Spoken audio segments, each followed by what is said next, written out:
नमस्कार, आप देख रहे हैं नेशन वन। मैं हूं आपके साथ लिली। झारखंड लाइव में आप सभी का स्वागत है। झारखंड के गुमला में भारत सरकार की ओर से चलाई जा रही योजना का शुभारंभ किया गया, जिसके तहत नगरवासियों को गोल्डन कार्ड बांटे गए।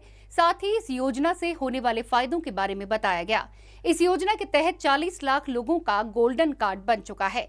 पूरे राज्य भर में 57 लाख राशन कार्ड धारी लाभुकों का गोल्डन कार्ड 16 अगस्त से लेकर 23 सितंबर 2019 तक बनना है। आयुष्मान भारत योजना बहुत ही महती योजना है। इस योजना के प्रारंभ होने से देश के अंदर और हमारे गुमला जिला के अंदर भी तो बहुत ही असाध्य जैसे बीमारी थी उसका भी इलाज हो रहा है। लेकिन यह योजना अभी प्रारंभ हुआ है। कहीं न कहीं तकनीकी समस्याओं के कारण थोड़ा सा बाधाएं आ रही है। इसीलिए सरकार ने पुनः यह अभियान के तहत यह आज 16 तारीख से लेकर के 25 तारीख तक इसमें कवर शायद ही बहुत रेयर है, बिना सुना बीमारी ही ऐसा है जो छूटा हुआ है। जितने तरह का जो सामान्य बीमारी होती है लोगों को वह इस योजना में कवर है। और इसका लाभ किसको मिलना है ये सब भी आप लोगों को पता है। इसका लाभ जो हमारे राशन कार्ड में जिसका नाम कोई एक आदमी को नहीं, राशन कार्ड में जिसका नाम जिसका नाम है सबको मिल सकता है। ठीक है, बहुत कोई ऐसे नहीं होंगे कि राशन कार्ड में किसी का नाम छूट भी जाता है। हमारे पास भी ऑफिस में आता है कि हमारा नाम छूट गया है, तो हम लोग निश्चित तौर पर गांव देहात में रहने वाले या गरीब निर्धन परिवार के लोगों को जब उनके परिजन बीमार हो जाएं तो बहुत कठिनाई होती थी और अपने परिजन को का प्राण बचाने के लिए बड़े अस्पतालों में या छोटे ही अस्पतालों में ले जाने के लिए अपने गाय बैल बकरी जो जीवन यापन के साधन है, यहाँ तक कि ज़मीन को बेचना पड़ता था। लेकिन इन्हीं सब बातों को देखते हुए हमारे आदरणीय प्रधानमंत्री नरेंद्र भाई मोदी जी और हमारे मुख्यमंत्री रघुवर दास जी ने इस लक्ष्य को तय किया कि अब कोई भी बेदवा और बेइलाज न रहे। इसके लिए गोल्डन कार्ड निर्माण की योजना तय की गई है और प्रत्येक परिवार को इस योजना का लाभ मिले और किसी का प्राण इलाज के अभाव में ना हो।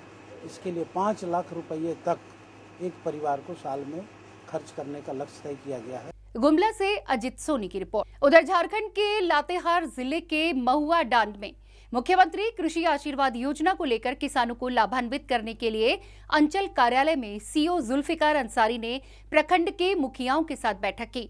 वहीं बैठक में उपस्थित मुखियाओं को मुख्यमंत्री कृषि आशीर्वाद योजना के संबंध में विस्तृत जानकारी देते हुए सीओ जुल्फिकार अंसारी ने कहा कि जो भी किसान अब तक मुख्यमंत्री कृषि आशीर्वाद योजना के लाभ से वंचित है, उन्हें जागरूक करें और योजना का लाभ दिलाने में सहयोग करें। एक राज्य सरकार की एक महत्वाकांक्षी योजना मुख्यमंत्री कृषि आशीर्वाद योजना है। उसके अंतर्गत जिले के उपायुक्त महोदय से निर्देश प्राप्त था कि आप मुखिया के साथ बैठ करके मीटिंग कर लें। मीटिंग करने के पश्चात में जिस पंचायतों में हमारा मुख्यमंत्री कृषि आशीर्वाद योजना का लक्ष्य काफ़ी पीछे है, उस लक्ष्य को बढ़ाना है। इसी के क्रम में आज हमने समीक्षा बैठक रखे थे। इसमें हमारे प्रखंड के सारे मुखिया उपस्थित हैं और मुखिया को हम लोगों को 17 तारीख से लेकर के 24 तारीख तक कुल 7 दिनों तक मुख्यमंत्री कृषि आशीर्वाद योजना के तहत पंचायत सचिवालय में कैंप किया जा रहा है। उस संबंध में लोगों को निर्देशित किया गया। साथ में लोगों के बीच में मुख्यमंत्री कृषि आशीर्वाद योजना से संबंधित फॉर्म भी उपलब्ध कराए गए ताकि सुचारू रूप से अपने लक्ष्य को हासिल कर सके। इसी के संबंध में आज यहाँ पर बैठक। लातेहर से बद्री गुप्ता की रिपोर्ट। और यहाँ पर वक्त है एक छोटे से ब्रेक का। रुकेंगे यहाँ पर ब्रेक के लिए। खबरों का सिलसिला यूं ही जारी रहेगा।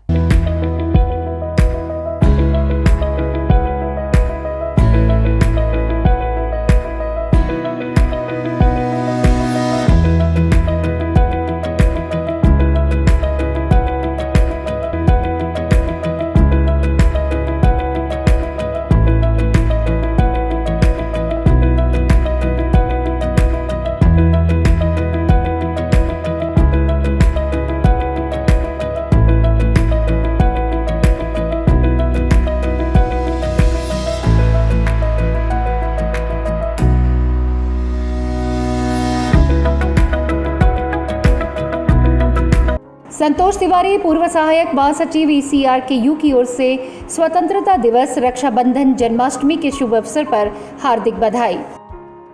लातेहार जिला के महुआडांड अनुमंडल पदाधिकारी सुधीर कुमार दास की ओर से समस्त देश व प्रदेशवासियों को स्वतंत्रता दिवस की ढेर सारी शुभकामनाएं। ब्रेक के बाद एक बार फिर झारखंड लाइव में आपका स्वागत है। चलिए रुक करते हैं अगली खबर का। उधर झारखंड के जमशेदपुर के सरायकेला राजनगर थाना क्षेत्र के कुज्जू में 14 वर्षीय बेटे की हत्या के मामले में पिता को गिरफ्तार किया गया है।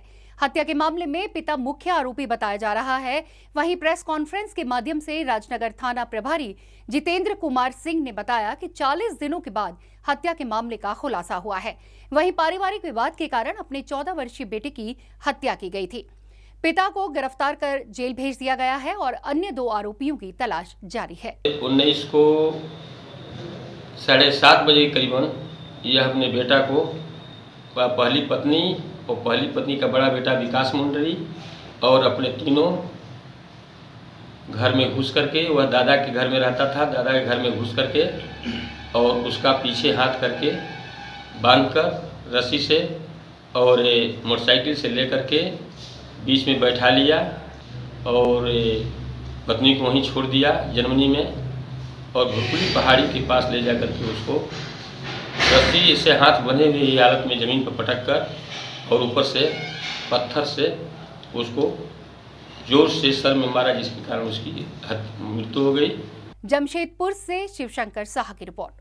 गुमला में पुलिस को बड़ी सफलता मिली है। जानकारी के लिए आपको बता दें कि गुप्त सूचना के आधार पर घाघरा पुलिस ने 3 अपराधियों को गिरफ्तार किया, जिसके बाद पूछताछ करने पर तीनों अपराधियों ने अपना हत्या का जुर्म कबूल कर लिया। इन आरोपियों ने 4 अगस्त 2019 को संदीप माली के घर में गोली चलाई थी। पुलिस ने हत्याकांड का खुलासा करते हुए आरोपियों को गिरफ्तार कर जेल भेज दिया और आगे की कार्रवाई में जुटी है। शाम में 18:30 बजे पुलिस अधीक्षक महोदय गुमला को गुप्त सूचना मिली थी कि घाघरा थाना कांड संख्या 101/19 के अभियुक्त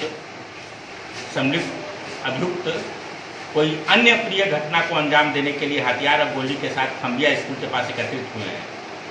इस सूचना का सत्यापन हेतु पुलिस अधीक्षक महोदय गुमला के निर्देशानुसार एक छापामारी दल का गठन किया गया और टीम के द्वारा छापामारी के क्रम में प्रदीप कुमार सिंह, रोहित कुमार सिंह और सुनील उराम तीनों को एक देसी कट्टा एवं 3 जिंदा गोली के साथ गिरफ्तार किया गया। रोहित सिंह, इसमें अभियुक्त रोहित सिंह पूर्व में भी कांड संख्या 110/18 और 101/19 का अभियुक्त रहा है। गुमला से अजित सोनी की रिपोर्ट। और झारखंड लाइव में इस वक्त के लिए मेरे साथ इतना ही। देश और दुनिया की तमाम बड़ी खबरों के लिए बने रहे नेशन 1 के साथ। मुझे दें इजाजत। नमस्कार। युवा क्रांति सिंदरी विधानसभा क्षेत्र धनबाद झारखंड की ओर से समस्त देश व प्रदेशवासियों को स्वतंत्रता दिवस की ढेर सारी शुभकामनाएं।